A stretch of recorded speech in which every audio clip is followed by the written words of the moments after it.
احنا حنبنيكي، من غالي عرقنا حنرويكي، مصر يا غالية احنا حنبنيكي. المرأة المصرية مش هي بس نصف المجتمع، المرأة المصرية هي المجتمع كله، لأن هي إذا كانت نصف المجتمع هي بتلد النصف الآخر. وزي ما قال الأول إن وراء كل عظيم امرأة، فعلا المرأة المصرية لو صلحت هيصلح الرجال وهيصلح الشباب. احنا عايزين نهتم بالمرأة المصرية. احنا عندنا المرأة المصرية المرأة المعيلة، عندنا نساء فقيرات جدا ومتواضعات وبيقوموا على أسر.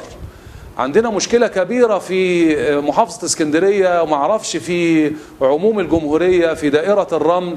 المشكلة دي بتتمثل ان نساء كثيرات انا بشوفهم واعرف كثيرات منهم بيشتغلوا على ازواجهم، مش بس على اولادهم، لا، ازواجهم مع الاسف عايشين ويستطيعوا العمل، لكن الزوج او الابن يقول ازاي انا هشتغل ب50 جنيه في اليوم او 30 جنيه في اليوم، فما يشتغلش. وتخرج المرأة للعمل سواء كانت بتعمل في مستشفى او في خدمة او في اي مكان علشان تجيب لهذا الزوج للأسف وهذا الشاب الابن تجيب لهم أكلهم وشربهم. ودي مسألة مؤرقة جدا ومؤلمة جدا. يعني لما نعرف أن 35% من الأسر المصرية تعولها النساء، دي كارثة. معنى كده أن الرجال في مصر والشباب ما بيشتغلوش. فالمرأة دي لابد من النظر إليها والاهتمام بيها،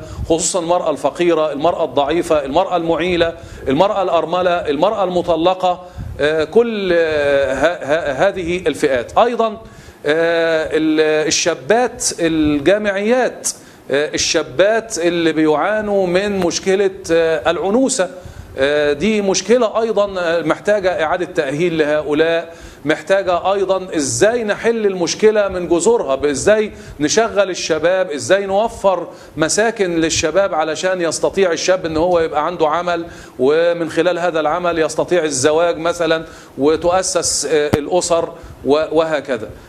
أيضا محتاجين المرأة المتعلمة، المرأة المثقفة، ودائرة الرمل فيها كم هائل من الشابات والنساء المتعلمات والمثقفات، يعني كتير جدا في دائرة الرمل. ازاي نستفيد من هذه الطاقة الكبيرة والهائلة في دعم وتثقيف النساء والمرأة في دائرة الرمل وتوعيتها بحقوقها، حقوقها السياسية وحقوقها الاجتماعية وحقوقها القانونية. ازاي ندافع عن المرأة من التحرش ومن مشكلات العنف الأسري، سواء كان هذا العنف من الآباء أو من الأزواج أو حتى الآن من الأبناء مع الأسف الشديد.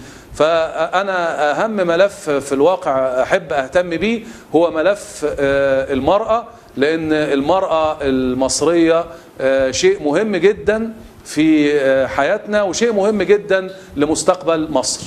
مصر يا غالية احنا حنبنيكي، من غالي عرقنا حنرويكي.